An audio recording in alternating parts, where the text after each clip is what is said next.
Benigno López, ministro, ¿me escucha? Sí, te escucho. Yo escucho muy bien, Carlos. Bueno, ahora también nosotros le recibimos muy, pero muy bien, ministro.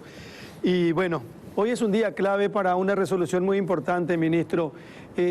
Empecemos por esto. Estuvo muy caldeada la reunión ayer con representantes de diferentes sectores. La discusión entiendo que se debe dar. Cada uno tiene que defender sus intereses. ¿Cómo fue eso, ministro? Mira, yo no te puedo ayudar mucho con la reunión de ayer. Yo sigo en cuarentena y no participé de la misma. Sí, pero se les cuenta, Pero yo ministro. no creo que haya sido una reunión caldeada, con lo que hablé todo después. Nadie me refirió de que hubo ningún enfrentamiento, ninguna cuestión como esa. Nada de ese tipo. Bueno, ministro, ¿y usted qué considera, qué opina, qué hay que hacer, qué vamos a hacer, qué solución, entre comillas, si es que existe eso, se le puede dar a la gente ante esta situación? Y mira, si supiéramos qué va a pasar, seríamos los números uno del mundo, ¿verdad? Estamos ante una situación incierta, desconocida, que va a traer muchas consecuencias después en todos los ámbitos, que va a costar tiempo recuperarse. Pero la decisión del presidente desde el día 1 fue apostar por la salud, razón por la cual empezamos nosotros en una cuarentena menos restrictiva hace 3 semanas, y la última semana fue más dura, ¿verdad? Pero la decisión del aislamiento social y de quedarse en casa, esa decisión no creo que cambie, ¿verdad? Ahora estamos analizando los impactos económicos hacia adelante y cómo hacer frente a la situación, ¿verdad? Yo creo que es una decisión muy difícil. Por un lado, tenemos en cuenta la salud pública, que sabemos que está viniendo de una pandemia, de una también epidemia del dengue muy fuerte, que históricamente tampoco fue fortalecida, y que tenemos que hacerlo todo en 30 días, ¿verdad? Fortalecer el ministerio, fortalecer las capacidades para que se haga el testeo rápido, el testeo profundo, y la capacidad de localización de aquellas personas que tienen ciertos síntomas. Y a eso se apostó con el plan, ¿verdad? Tener unos días o unas semanas donde se le iba a aislar a la gente, se iba a parar la economía, aunque no pensé yo en ese momento que iba a ser un paro total, pero sí que iba a haber un paro, que se le iba a dar facilidades al sector privado para que mantengan los puestos de trabajo y puedan diferir los impuestos y las cargas públicas y poder financiar el Estado esos 30 o 60 días que implicaba toda la operación, ¿verdad? Yo creo que el presidente va a tomar la mejor decisión, que está evaluando serenamente como es su cualidad, diría yo, más resaltante. Y él va a tomar la que él crea que tenga que tomar, ¿verdad? Se está escuchándole, todos le escuchamos a Julio, ¿verdad? Todos tenemos una gran confianza en lo que él sugiere, y seguramente no vamos a salir de ese camino, ¿verdad? Vamos a ver dentro de esa propuesta que tenga él para los próximos días cómo podemos hacer que la economía no se resienta tanto. Ministro, en ese sentido, ¿cuál es el dictamen que usted le dio al presidente de la República con respecto a qué es lo que hay que hacer? Estamos viendo que la comunidad médica, todas las sociedades habidas y por haber, sostienen que esta cuarentena total tiene que ir hasta el 12 de abril.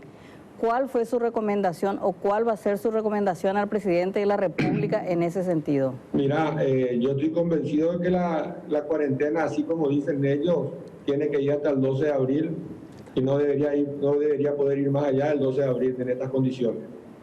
Dentro de estas 2 semanas que quedan, el desafío es encontrar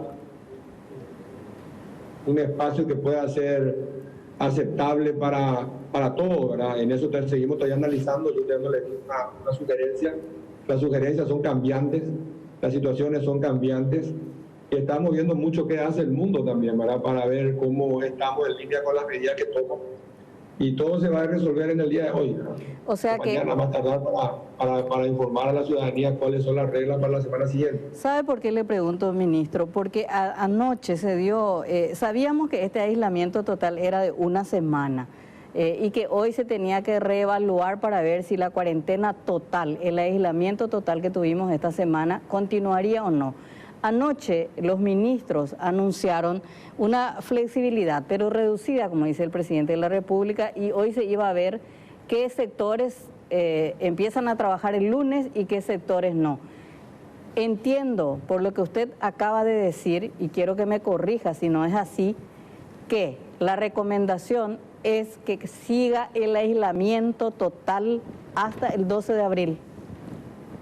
No, la recomendación es que sigamos en este aislamiento, ya sea total como el de la semana anterior o un intermedio entre la semana anterior y esta hasta el 12 de abril, que creemos que es lo ideal, ¿verdad? Para darle tiempo al Ministerio de Salud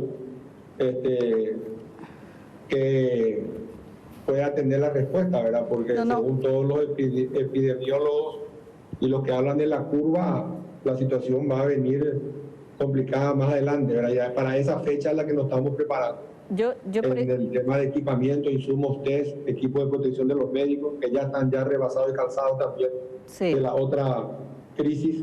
Entonces no es una situación fácil que le podemos dar una solución a todos. Obviamente la solución no le va a gustar a todos. Van a haber sectores que van a sentirse afectados también. Y acá entra a golpear muchas cuestiones históricas nuestras, ¿verdad? Una economía tan informal no tiene muchos mecanismos cómo llegar a la gente. Entonces, todas estas cosas vamos a tener que ir poniendo en el análisis para qué hacer a partir de ahora, una vez que pasemos esta crisis. Pero ¿cómo es una cuarentena intermedia, ministro? ¿Qué significa? No sé, yo diría que este camino que tomamos la semana pasada es un camino que está dando, por lo que tomamos las últimas 3 semanas, está conteniendo la curva según los datos médicos. Y en esa línea de ver si hay alguna posibilidad de que se pueda hacer alguna actividad, ¿verdad? Pero tampoco tenemos definidas cuáles ni tenemos definidas qué. Entonces seguimos analizando nosotros para ver cuál sería el costo, ¿verdad? Yo creo que acá lo que afecta muchísimo a todas las políticas es la informalidad, porque la gente,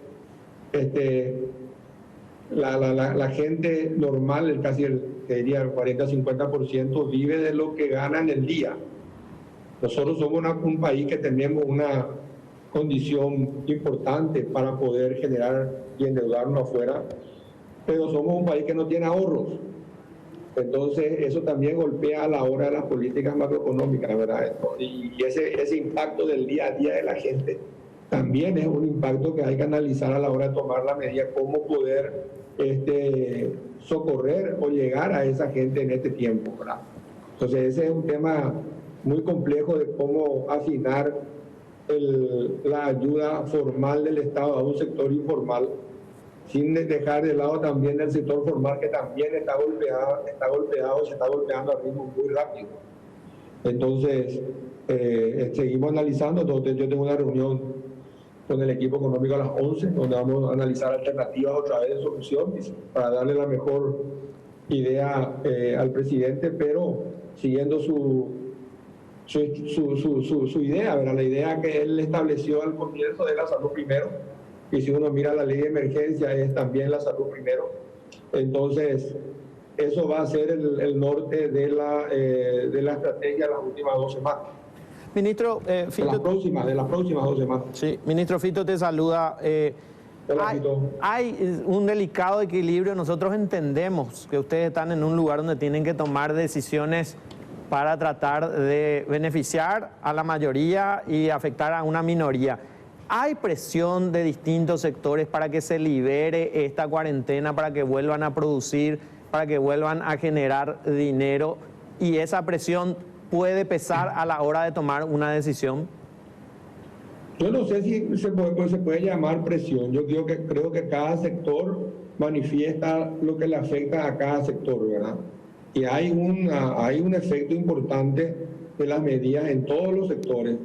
Ni las más grandes se salvan del efecto que tiene esta medida, porque esta medida implica el parate total de todo, ¿verdad? No hay ningún movimiento, no hay ninguna compra, no hay ninguna venta, no hay ninguna de esas actividades usuales que tiene el sector productivo, sobre todo el sector comercial, el sector de servicios, y a todos les afecta. Yo creo que ellos lo que hacen es hacernos llegar sus preocupaciones, que son insumos para poder tomar una decisión sin olvidarnos de ningún sector, ¿verdad? Es un equilibrio muy complicado, el que se tiene que encontrar, y esperemos que podamos darle las herramientas necesarias para que el presidente tome la mejor decisión. Ministro, vamos a suponer que el presidente decida que la cuarentena sea total hasta el 12 de abril. ¿Eso se puede sostener hasta esa fecha por lo menos? ¿Hay condiciones, hay herramientas para sostener la situación? No te escuché bien, Carlos. No, planteo lo siguiente. Vamos a suponer que convencido por el tema médico, por la opinión del ministro de Salud, por la necesidad que hay que tomar, el presidente de la República dice, vamos con cuarentena total hasta el 12 de abril. ¿El gobierno, el Estado, está en condiciones de sostener, tiene las herramientas para sostener por lo menos hasta esa fecha? Nosotros vamos a tener que revisar nuestra norma, pero en principio te diría que sí. Tenemos esta ley que estaba pensada para 3 meses, la podemos usar en 1 y ver cómo llegar ahí. Tenemos que hablar con todos, ¿verdad? Porque hay también realidades que hay que entender, ¿verdad? Todos los problemas que la gente pretende que se resuelvan a hoy, muchos son pre-crisis. Entonces ahí hay un problema de estrangulamiento del sector privado que traen sus problemas anteriores al sistema financiero y no encuentran la liquidez o el financiamiento adecuado también. Hay que también tener en cuenta eso, de que eso demora las decisiones en algunos casos. Entonces yo creo que sí tendríamos, al final estamos hablando al final del día de 7 días, ¿verdad? Toda esta semana y los 2 del lunes y martes. Porque lo que es seguro que no se va a poder hacer el viaje que se hace normalmente al interior. Claro. Y eso yo creo que eso ya está decidido también.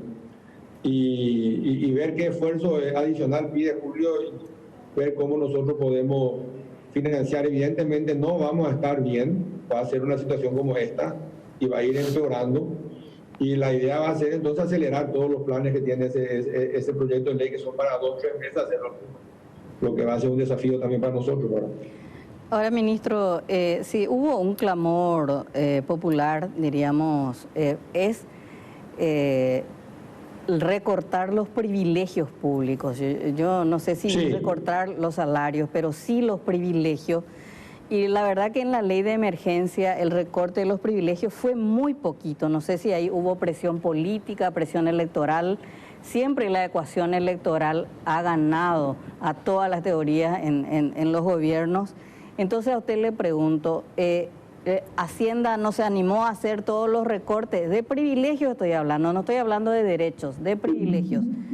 Si querés hablar de eso, vamos a tener que hablar un buen tiempo, porque yo tengo el análisis y la posición de Hacienda bien clara al respecto.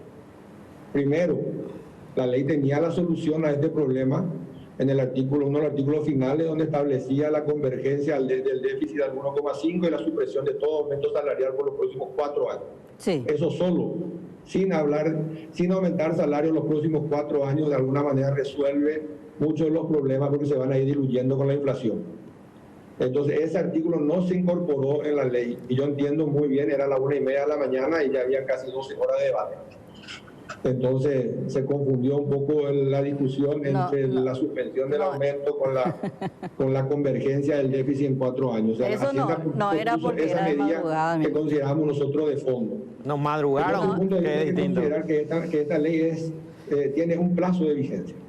Sí. Entonces reformas estructurales dentro de esta ley son imposibles, porque la ley va a perder vigencia el año que viene, a fin de año. Sí. Pero sí establecimos la supresión y la postergación de los salarios, de los salarios, de los beneficios, etcétera. Y muchas cosas se pueden cortar por decreto. La ley establece una serie de potestades para el ministerio para suspender. Si uno mira el artículo 4 va a encontrar. Lo que no consideramos prudente incorporar en esta ley es la reducción de salario. Y ahí vamos a hablar de un tema. ¿Qué es lo que queremos cortar? Como sociedad, te pregunto a vos, 2.800, ya 3, 4 números nomás. 2.800 millones es lo que cuesta el salario que viene de fuente 10, de los tributos que vos, yo y todos pagamos. De esos 2.800 millones de dólares que es el presupuesto, no creo que le queramos cortar a todos, ¿verdad? Vamos a incluir a médicos, maestros y fuerzas públicas. Eso es el 76% de ese monto. Ya nos vamos a 670 millones de dólares que quedan para que puedan ser recortables. Vamos a ver qué rango salarial querés recortar. ¿Vamos a recortarla todo por igual o vamos a hacer una escala de 5 salarios, de 10 salarios, de 15 salarios? Si decimos que vamos a cortar a los que ganan menos de 5 salarios, nos quedamos con un margen a los que ganan más de 5 salarios, son alrededor de $200 millones de los 600 millones de dólares. Y si vamos a cortar el 10% de eso, por decirte el número grande, son 20. Dividido 3 meses, son alrededor de 6 millones por mes.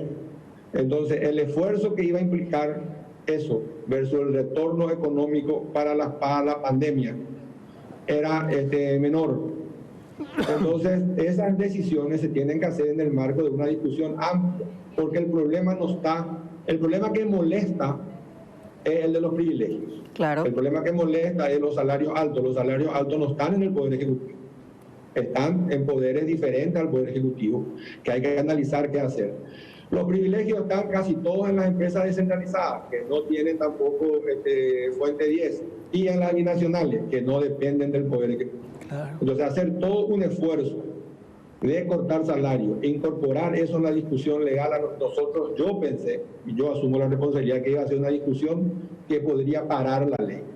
Entonces decidí plantear la suspensión y postergación de todos esos beneficios, que es lo que se está haciendo en el decreto reglamentario, y las decisiones ya implican en sí casi $100 millones de redireccionamiento, porque la ley me permite a mí suspender, postergar y redireccionar. Sí. Entonces hay una suerte de disminución ahí, porque al ser redireccionado y al ser utilizado, esos recursos no van a estar después. Entonces yo analicé desde ese punto de vista, razón por la cual no la incorporé acá, porque entiendo que acá lo que tenemos que hacer es pasar este momento difícil. Y las medidas de racionalización ya tomadas en enero, ya tomadas ante la ley, y las que me facultan a tomar ahora, son suficientes para el momento que estamos pasando. Si vos mirás, el 8% de los funcionarios del Poder Ejecutivo ganan más de 10 salarios mínimos. El resto está todo hacia abajo. Entonces, el gran desafío nuestro es mirar esa parte media de la tabla de los salarios del Estado para ver qué medidas vamos a tomar, y eso requiere medidas de fondo como la modificación de la ley del sector civil, la modificación del estatuto docente, la implementación real de la meritocracia, etcétera, etcétera, etcétera, que no daban tiempo para discutir en una ley que discutimos en 2 días. Ministro, ayer el debate era cuando se plantean por la presión social, algunos parlamentarios presentaron proyectos para reducir salarios, y veo en Twitter, sobre todo de legisladores de Patria Querida, dice, por ejemplo, tomo el de la senadora Nani Arrua, dice: les aclaro a todos que el artículo 4 de la nueva ley de emergencia faculta al Poder Ejecutivo a realizar los descuentos y ajustes que sean necesarios. Tiene carta verde, no se necesita otra ley, ya es cuestión de voluntad política. En ese contexto de atribuciones que le da esta ley, ¿usted cree que, ministro, qué más usted podría recortar? Decir, bueno, a partir... Nosotros vamos a presentar el proyecto primero no comparto lo que dice la senadora, que fue la que indicó que se trate el artículo 45 que hablaba del corte de presupuesto, ¿verdad? Segundo, no nos faculta a nosotros a cortar y a reducir, nos faculta a suspender, nos faculta a postergar. No hay ninguna norma que lleve al corazón de la suspensión y reducción de los salarios. Sí a la suspensión del pago de los beneficios, a la postergación, y que esos beneficios que no se usen, no se paguen, no se ejecuten en el salario de cada uno, vayan directamente a financiar la salud. O sea, tenemos carta blanca para hacer todo lo que queramos hacer, siempre y cuando implique la suspensión y la postergación. No nos permite, de hecho, reducir, aunque de derecho te diría, aunque de hecho yo creo que al no cobrar en estos 3 meses y redireccionar esos recursos, vamos a ver cómo hacemos para después, ¿verdad? Porque te insisto, yo creo que las normas están así como dice la senadora, para tomar las medidas administrativas y presupuestarias que nos permitan pasar este momento, que son 2 o 3 meses que está pensado en la ley, ahora va a ser menos, y de ahí pasar a una discusión real, porque la discusión real no es cortar el salario, yo creo que la discusión política es cortar los beneficios hacia arriba. Eso a mí, en el análisis que hicimos, nos va a generar $200.000 en 3 meses.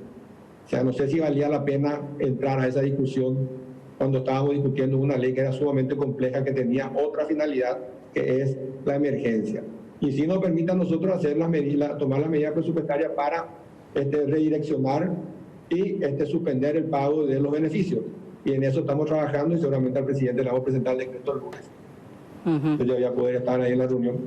Y entonces vamos a discutir hasta dónde llegan esas medidas que también deben ser razonables, ¿verdad? Si las medidas son en los niveles que se están hablando por los medios, te estoy contando cuál es el efecto que va a tener. Y hay que incorporarle a las binacionales, que habría que ver cómo hacer, ¿verdad? Y a las que tienen su independencia fuera del Poder Ejecutivo, que también es otro desafío a la hora de hablar de salario. Lo que entiendo, ministro, es que si Salud Pública le da todos los datos al presidente de la República y en base a eso el presidente de la República dice tenemos que extender la cuarentena total hasta el 12 de abril, el Ministerio de Hacienda, el equipo económico, va a hacer todo lo necesario para acompañar esa medida.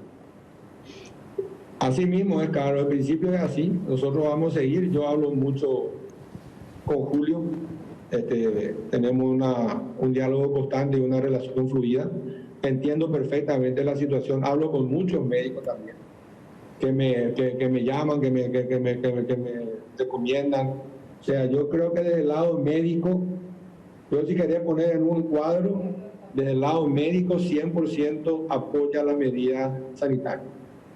O sea, si voy a hablar con cualquiera que entiende de medicina un poco, yo no encontré ninguna voz discordante que diga esto otro tenemos que hacer. Las voces discordantes son qué es lo que no se hizo en salud en los últimos 20 años para fortalecer el sistema y para que tengan todo lo que tienen que tener o más cosas de las que tienen hoy. Pero en cuanto a las medidas que está tomando el gobierno en salud, no hay ninguna discusión. Desde el punto de vista económico, voy a hablar con todos y yo tengo relación con todos los que alguna vez estuvieron en los cargos, los que no están y los que hablan. Y me considero bastante abierto en escuchar todas las críticas, sugerencias, recomendaciones. Ahí sí hay una gran discusión de cómo va a afectar esto a la economía. Hay una gran preocupación de lo que va a venir después. Hay una enorme preocupación con respecto a la cuestión social por nuestra informalidad de siempre. Y hay una enorme preocupación también por el sector más pequeño de la cadena, que son las pymes y MIPYMES, que tenemos que encontrar la forma de financiarle estos 2 meses. De alguna manera, cuando el sector financiero tiene algún cierto temor para hacerlo. Entonces, mirando así el panorama desde el punto de vista de salud, no están de acuerdo que la medida, todo con el que hablas, como vos viste en tu encuesta que hiciste ahí, todos quisieran que podamos seguir así hasta el 12 de abril. Pero yo creo que, de acuerdo a lo que sugiera Julio, vamos a seguir, vamos a debatir y vamos a poner, como dijo el presidente, la salud en primer lugar, después nos recuperaremos. Seguramente va a tener un costo mayor, pero a nadie le va a gustar también que tenga una desgracia en la familia porque no haber hecho desde el punto de vista de salud lo que el experto en salud te sugiere. Y acá hay que tener bien claro, Carlos, una cosa, nuestro experto en salud es Julio. Entonces yo entiendo todas las sugerencias que pueda tener también él, me imagino que va a tener miles como tengo yo, pero nosotros seguimos lo que él sugiere desde el primer día y vamos a conversar con él, ¿verdad? Él es una persona razonable también y desde el punto de vista de lo que él entienda que es viable y conveniente vamos a tomar la medida, pero yo creo que la salud está primero y después veremos cómo resolver. Hay empresas que están dando ejemplo de aguantar los 4 meses también, ¿verdad? Hay que decir también eso. Sí. Entonces yo creo que todo lo que pueden copiar ese ejemplo hay que seguir. Pero nuestro problema no son las grandes tampoco, ¿verdad? Nuestro problema es justamente el sector informal, el que gana en el día a día, que ese que gana en el día a día nosotros le vamos a ofrecer 500.000, pero el embargo va a ganar 5 millones, ¿verdad? Ministro, entonces es un problema. Sí, ministro, la deuda de $1.600 millones hay que pagarla cuando nos recuperamos. ¿Cómo lo vamos a hacer? Porque con la misma matriz impositiva es absolutamente imposible. Dionisio Borda no habla mucho, pero en estos días está hablando. Y él propone directamente un tema que le costó la confrontación, diríamos, con la UGP. Él habla, él hace una serie de recomendaciones, pero sobre todo dice, hay que retener el 5% de la exportación de la soja. hoy, ahora, dice. ¿Usted qué opina de eso? Mira, yo le respeto muchísimo al doctor Dionisio Bona, ¿verdad? Es más, para mí una persona que sentó las bases de lo que hoy podemos disfrutar con respecto a la solidez macroeconómica. En su mandato hubo 8 años de superávit fiscal. Yo no soy quien va a discutirle, pero las decisiones se toman acá. Y esa es una discusión que la vamos a tener después. Después vamos a tener una discusión sobre la matriz tributaria, después vamos a tener una discusión sobre el gasto, después vamos a presentar un plan de cómo vamos a hacer, vamos a reordenar esto. Pero primero tenemos que llegar a ese después, ¿verdad? Hoy tenemos que enfocarnos en pasar este puente, en resolver esta crisis, que sea la menos costosa dentro de lo costosa que va a ser, y que haya también un panorama de rápida recuperación, y eso va a depender de un nuevo pacto en cuanto a cómo administrar el Estado, cómo gastar el dinero de los contribuyentes, qué más le vas a pedir a los contribuyentes. Yo creo que vamos a tener esa discusión, porque vamos a necesitar reordenar la casa. Acá estamos poniendo a disposición, la gente yo creo que tiene que mirar un poco del lado numérico también. 5 puntos del PIB están puestos a disposición de este momento de crisis. Eso nos va a llevar a tener un déficit fiscal de alrededor del 5%, que va a implicar un serio cambio en nuestra conducta hacia adelante para recomponer la cuestión, la responsabilidad fiscal. La buena noticia desde ese punto de vista es que espacio nos sobra. Va a depender que convengamos algo razonable. Ya se consiguió la plata. ¿Cuál es el trámite que se está dando para conseguir los 1.600 millones de dólares? ¿Cuándo llegaría eso? ¿Cómo es? Bueno, hay también buena noticia, ¿verdad? La buena noticia es que los mercados se están abriendo. Ayer obtuvimos una llamada con los bancos que van a asesorarnos en la emisión, si es que llegamos a hacer ella. Están todos expectantes de Paraguay. Paraguay es un buen crédito, podríamos salir a los mismos niveles de enero, porque la tasa está más baja, pero el premium que se paga es mayor.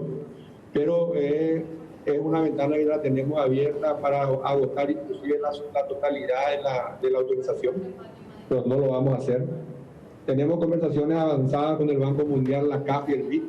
Eso van a aportar alrededor de 600, 700 millones de dólares, ¿verdad? Y eso va a estar listo en los próximos días, en las próximas semanas. Y tenemos también la autorización legal de un crédito puente con el Banco Central, con el cual hemos hablado con el presidente del Banco Central el jueves. La resolución del Banco Central ya está afirmada ayer. El lunes firmamos el decreto y el dinero va a estar en cuenta del Banco Central. Un adelanto de la línea de alrededor de 500 millones de dólares van a estar a disposición ya de esta emergencia desde el martes. Entonces, todo desde ese punto de vista, todo lo que hemos hecho estos 15 años nos está dando muchos resultados para resolver la cuestión del financiamiento. Después vamos a tener que resolver la cuestión que dice Estela, de arreglar la situación fiscal hacia adelante y establecer las condiciones de cómo vamos a ir volviendo al régimen de responsabilidad fiscal. Y en ese sentido hay una ley también que está presentándose, la semana que viene seguramente la terminamos, sobre la ley de responsabilidad fiscal, donde van a tener estas medidas que no tuvimos tiempo de discutir el martes. Ministro, en la reunión que van a tener hoy, sin dudas, el tema de cómo transferir el dinero es lo más importante, porque ustedes pueden tener una montaña de dinero ahí en Brubicharoga, pero si no hay capacidad de distribución, como que el proyecto va a fracasar. Ese es el tema más urgente en este momento.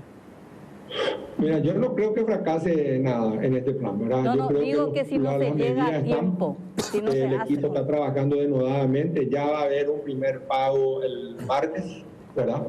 Y los subsiguientes pagos van a darse en la semana y antes de Semana Santa, si podemos cerrar la base de datos. Va a depender mucho de la responsabilidad de los peticionantes también.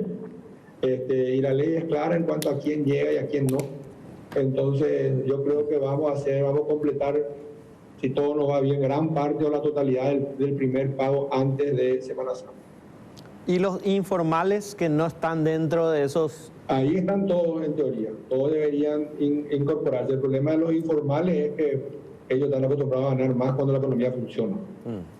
O sea, 330.000 ya incluye a todos, 330.000 personas. Nosotros vamos a llegar a más de 1 millón de personas, vamos a llegar. Por eso el monto es tan alto. Correcto. Ministro, ¿cuándo sale de la cuarentena?